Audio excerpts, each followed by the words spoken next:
noche unas palabras que son del apóstol Pablo y que se encuentran en la carta de Pablo a los Filipenses en el capítulo 3. Y dice así el apóstol Pablo: gozaos en el Señor, hermanos.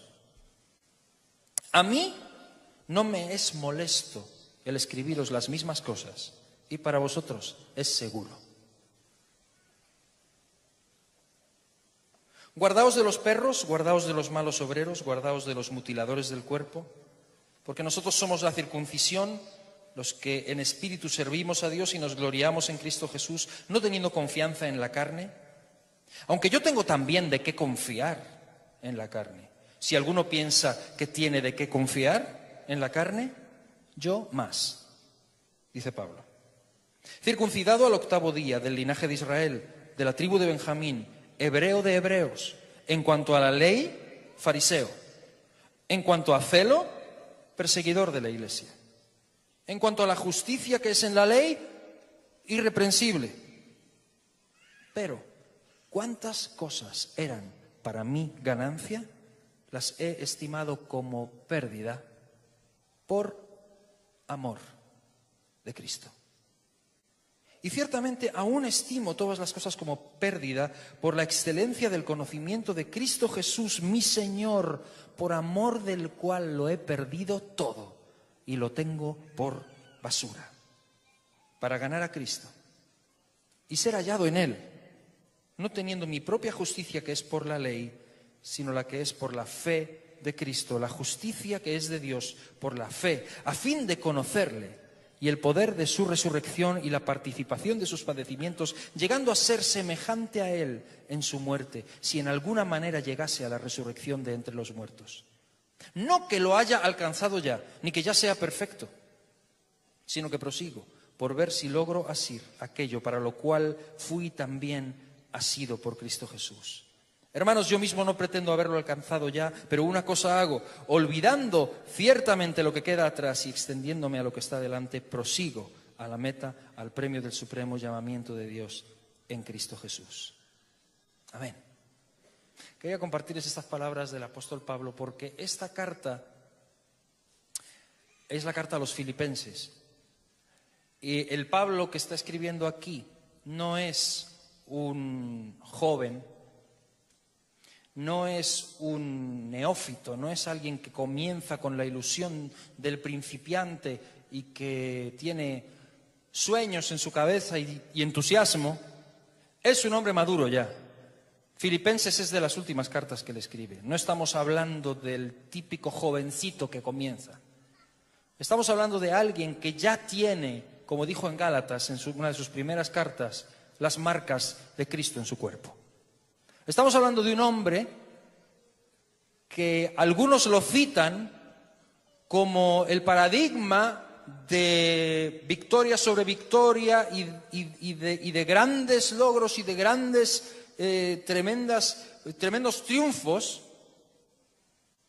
Sin embargo, cuando yo leo la historia de Pablo y leo sus cartas, da la sensación de que anduvo más veces con el agua al cuello que caminando sobre el agua. Lea 2 Corintios capítulo 11 y mire lo que dice de los padecimientos de un apóstol. Peligros en caminos, peligros en el río, peligros en la ciudad, corriendo, huyendo de unos y de otros, de los de dentro, de los de fuera, de los falsos hermanos, de los judíos. De los judíos en 3 ocasiones he recibido 40 azotes menos 1, dice. Fui apedreado 2 veces. ¿Sabe lo que es ser apedreado? No son 4 niños disparando así con tirachinas, así. No, es una lapidación, no es algo que se sobrevive fácilmente. Pregúnteselo a Lázaro, pregúnteselo a Esteban. No se sale fácil de ahí.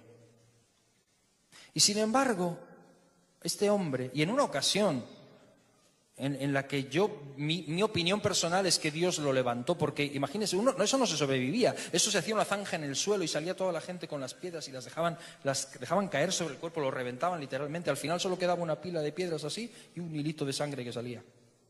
Eso no se sobrevive. En una ocasión, yo personalmente creo que Dios lo levantó de los muertos, imagínense. Eso es mi opinión. Pero dice que lo apedrearon y lo dejaron ya porque ya... Y se fueron. Y dice que rodeándole los discípulos se levantó. Y dijo, ok, ¿por dónde íbamos? Seguimos.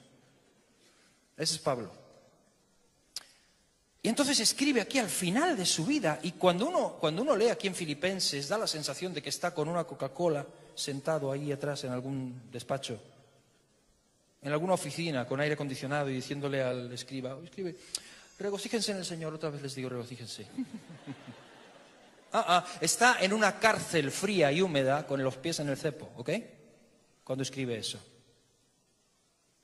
Cuando escribe esto a los filipenses, está encarcelado. Y dice, si alguno cree que tiene suficientes argumentos como para enorgullecerse, yo más. Y empieza a dar todo su currículum. Circuncidado, judío de judíos, de la tribu de Benjamín, en cuanto a celo, perseguidor de la iglesia, en cuanto a la ley, irreprensible, en cuanto a las tradiciones, fariseo, judío de judíos, hebreo de hebreos. Señores, si alguno piensa que tiene más títulos que yo, que se levante, yo tengo más. Pero, ¿cuántas cosas eran para mi ganancia? Las he estimado como pérdida por amor a mi Señor Jesucristo. Por amor del cual lo he perdido todo. Y lo tengo por basura. A fin de conocerle. Pablo tiene más currículum que cualquiera de nosotros. Pablo tiene un pedigrí increíble. Si Pablo tuviese una oficina, tendría títulos colgados por todos lados. Y sin embargo a todo eso lo llama basura. A veces tengo la sensación de que muchos de nosotros andamos hurgando en la basura, procurando sacar a ver qué encontramos en lo que Pablo decía que era un desecho. Y lo decía por amor a mi Señor Jesucristo.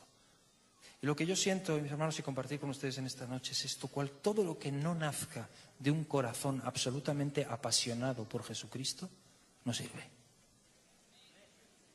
Pablo es un hombre que dice ¿saben? Hace unas semanas solamente me pidieron que diera una conferencia en Sevilla, en España, acerca de la Reforma, porque el 31 de octubre es el día de la Reforma. Muchos celebran Halloween.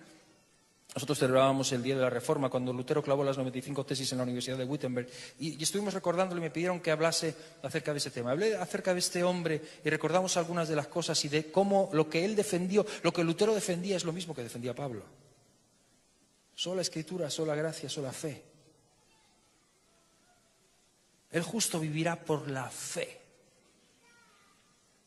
Lo que él defendía, lo que Lutero hace y se enreda en una cosa innecesaria, porque muchos de sus propios amigos le dicen, déjalo, no sigas, te estás jugando la vida y sirves de poco muerto, servirás más vivo, no lo lleves al extremo, cállate, quita eso de ahí. Y él dice, no puedo. Cuando le preguntan, ¿te retractas o no te retractas? Y si no te retractas, ya sabes lo que viene. Y él dice, mi conciencia está cautiva de la palabra de Dios. No puedo y no quiero retractarme. Que Dios me ayude. Y yo creo que él era un valiente, pero creo que había algo más que valentía. Había una pasión que no le dejaba. Pablo no predica la palabra porque alguien le está poniendo una pistola en la cabeza. Pablo predica la palabra porque lo lleva dentro. Y no puede. Él dice, soy deudor, no puedo hacerlo. ¡Ay de mí si no predicara el Evangelio! Porque me es impuesta necesidad. Me es impuesta necesidad. Y todo lo que tenía antes para mí es basura, por la excelencia del conocimiento de Jesucristo. Y yo decía, Señor, ¿cuántos de nosotros podemos decir esto hoy? A veces yo oigo, y créanme, a veces me cansa escuchar personas que hablan de lo difícil que es ser cristiano. Y yo antes era, antes yo tenía, pero ahora estoy aquí sirviendo al Señor y, yo antes. Yo digo, chico, déjalo, si tanto lo echas de menos, si tanto echas de menos tu vida pasada, recupérala, déjalo. Evítate el mal trago y evítanos a los demás el tedio de tener que escucharte todo el tiempo. Porque todo lo que no nazca de un auténtico corazón enamorado de Jesucristo no ha lugar, como decían los antiguos. Y Pablo dice, yo no puedo hacer otra cosa. Nace de mi corazón. Todo lo que tenía no me sirve. Si me ponen en una balanza todo lo que yo tenía antes y a Cristo, prefiero a Cristo. Aún aquí, en una cárcel. Y desde una cárcel dice, regocijaos en el Señor siempre. Está escribiendo desde una cárcel, uno no nota que está escribiendo desde una cárcel. Lo más parecido a una queja es que le dice a Timoteo, tráeme el capote porque hace un poco de frío aquí abajo. Y si tienes tiempo, hombre, si puedes, ven a verme. Y no hay más. Y lo da por bien servido y lo da por bien empleado todo lo que vive.